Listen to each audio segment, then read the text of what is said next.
36 ఉపాధ్యాయ సంఘాలు టీజేఏసీ తరపున ఉమ్మడి ఖమ్మం, నల్గొండ, వరంగల్ జిల్లాల ఉపాధ్యాయ ఎమ్మెల్సీ అభ్యర్థిగా పోటీ చేస్తున్నారని ఎమ్మెల్సీ అభ్యర్థి హర్షవర్ధన్ రెడ్డి అన్నారు. ఖమ్మం నగరంలో ఏర్పాటు చేసిన ఉపాధ్యాయుల ఆత్మీయ సమ్మేళనంలో ఎమ్మెల్సీ అభ్యర్థి హర్షవర్ధన్ రెడ్డి పాల్గొన్నారు. 18 సంవత్సరాలుగా ఉపాధ్యాయుల పట్ల ప్రభుత్వం వ్యవహరిస్తున్న తీరును నిరసిస్తూ ఉద్యోగానికి కూడా రాజీనామా చేశారని హర్షవర్ధన్ రెడ్డి అన్నారు. తెలంగాణ ఉపాధ్యాయ సంఘాల టీజేఏసీ తరపున పోటీ చేయబోతా ఉన్నాను. నా పేరు గాల్రెడ్డి హర్షవర్ధన్ రెడ్డి.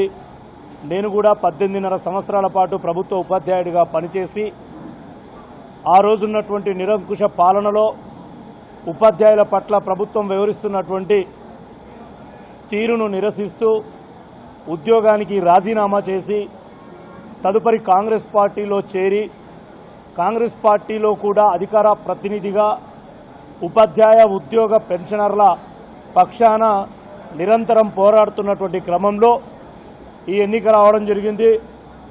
ముఖ్యంగా నల్గొండ, ఖమ్మం, వరంగల్ జిల్లాల ఓటరు ఉపాధ్యాయ అధ్యాపకులారా ఒక్కసారి గమనించండి.